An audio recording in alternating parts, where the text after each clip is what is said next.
Benjamin Netanyahu defiende su plan de invadir Rafah. El primer ministro de Israel compareció ante la prensa horas antes de someterse a una cirugía.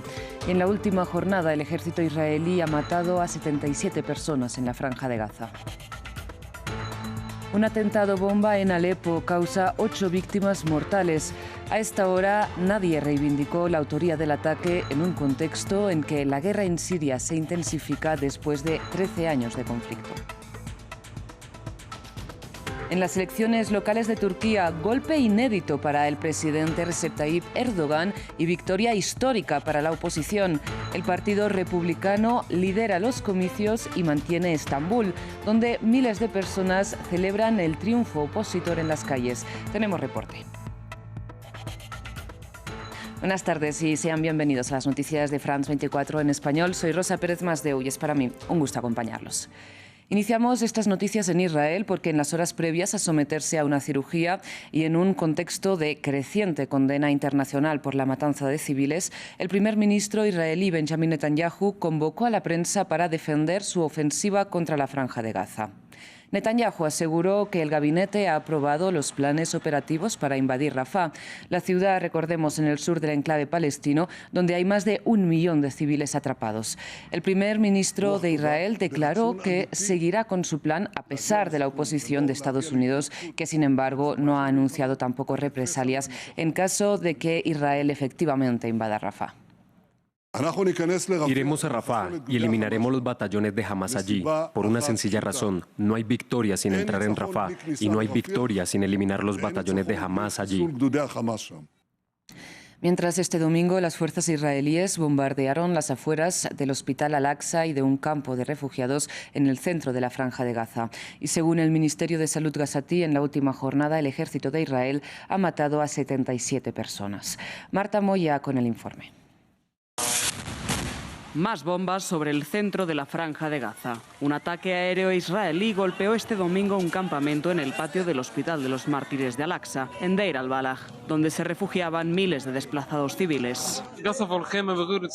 Atacaron la tienda sin previo aviso. Estábamos con un grupo de periodistas pacíficamente, sin terroristas entre nosotros. Estábamos preparando nuestras cámaras y de repente la tienda fue atacada. Todo se quedó a oscuras con escombros y piedras volando sobre nuestras cabezas.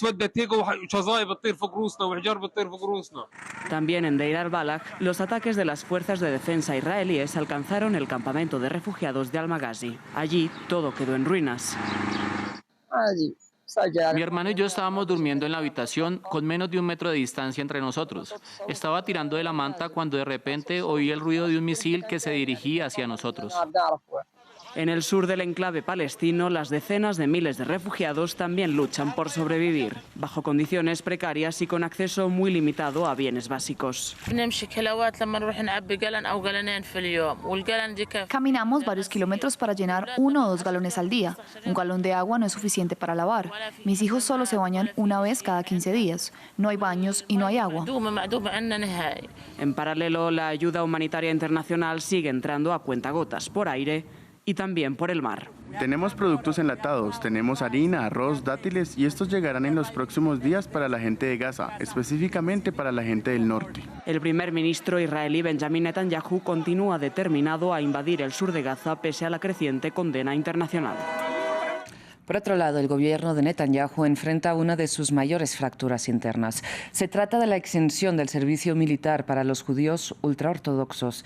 Este domingo, decenas de reservistas salieron a protestar para exigir que los hombres ultraortodoxos también tengan la obligación de servir en el ejército. Y es que, de hecho, este pasado jueves la Corte Suprema ordenó el fin de los subsidios estatales para los ultraortodoxos que no hagan el servicio militar en un país donde, recordemos, los hombres deben estar 3 años en el ejército y las mujeres 2. Netanyahu, que gobierna en coalición con ultraortodoxos, ha pedido una prórroga para aplicar la orden. Y vamos ahora con noticias de la guerra en Ucrania, porque en un momento de estancamiento en la línea de frente, el presidente Volodymyr Zelensky conmemoró el 2º aniversario de la reconquista de la región de Kiev. Y es que desde el inicio de la invasión, recordemos, las fuerzas rusas lograron ocupar los alrededores de la capital, pero después de semanas de contraofensiva, el ejército ucraniano retomó ciudades como Irpin o Bucha, escenario de fosas comunes que dieron la vuelta al mundo. Precisamente el Papa Francisco condenó las masacres de civiles durante la misa de Pascua de este domingo. El pontífice presidió la ceremonia en la plaza de San Pedro y nuevamente dedicó sus oraciones a la paz mundial. En particular, el líder de la Iglesia Católica pidió un alto el fuego inmediato en la Franja de Gaza y la liberación de todos los rehenes, así como el fin de la guerra también en Ucrania. Vamos ahora a Siria, donde un ataque con coche bomba mató al menos a 8 personas en la provincia de Alepo.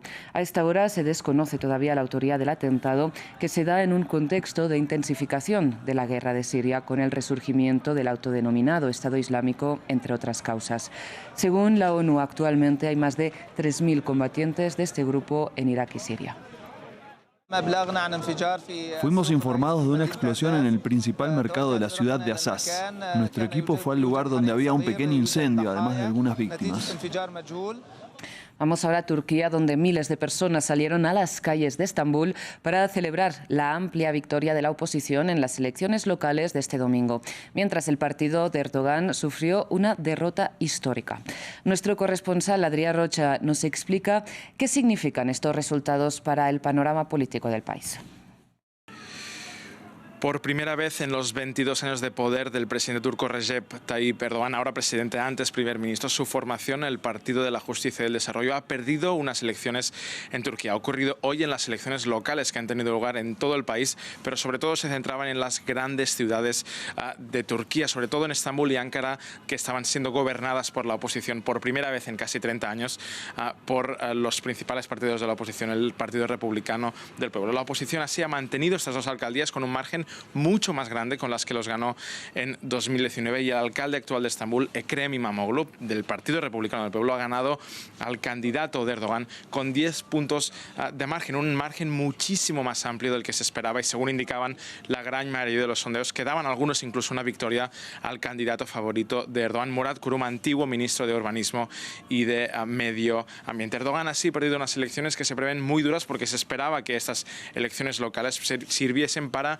cimentar el poder político de Erdogan después de la victoria del presidente turco en mayo del año pasado, en la que ganó la presidencia de Turquía por 5 años más. De hecho, ahora mismo se espera que el actual alcalde de Estambul, el ganador esta noche, el gran ganador esta noche de las elecciones, Ekrem İmamoğlu, pueda ser un posible candidato dentro de 4 años para presentarse en la presidencia en contra de un Erdogan que ha asegurado, aunque nadie se lo cree, que estas últimas elecciones del año pasado serían sus últimas y que dejaría la política. Se espera así un cambio político en toda Turquía, como ha explicado hace unos minutos el presidente del Partido Republicano del Pueblo, el partido principal, partido de la oposición turca, que ha asegurado que Turquía ha votado hoy por un cambio de clima político y cambio de mapa que servirá para que las fuerzas prodemocráticas y pro Estado de Derecho, según ha dicho el mismo Gurosel, cambien el país por entero en los próximos 4 años. Y cerramos en Reino Unido, donde el rey Carlos III reapareció en público por primera vez desde que anunció su diagnóstico de cáncer. El jefe del Estado asistió a la misa de Pascua en el Palacio de Windsor. Nuestra corresponsal en Londres, Marcela Gutiérrez, nos amplía. La salud del rey de 75 años de edad ha sido motivo de preocupación en las últimas semanas aquí en el Reino Unido desde su diagnóstico de cáncer. Por eso su reaparición después de varias semanas en esta misa de Pascua es una señal positiva hacia el público de su deseo de recuperación y de reincorporarse paulatinamente a la vida pública en estos eventos oficiales, siempre y cuando los médicos así lo recomienden. Y es que desde su diagnóstico de cáncer el pasado febrero, el rey ha mantenido una agenda privada donde sigue dando seguimiento a sus deberes constitucionales, a sus deberes estatales, y por eso hoy el Palacio ha dicho que el hecho de que el monarca haya reaparecido es una señal alentadora de que el tratamiento está funcionando. Saludó de mano a algunas personas que se dieron cita desde temprana hora en las inmediaciones del castillo de Windsor. Sin embargo, los grandes ausentes fueron los príncipes de Gales, Guillermo y Catalina. Ella se recupera en privado también de un diagnóstico de cáncer al lado de sus hijos durante estos días de asueto, y no se espera que se reincorpore a la vida pública en el futuro inmediato. Muchas gracias por su atención. Hasta aquí las noticias.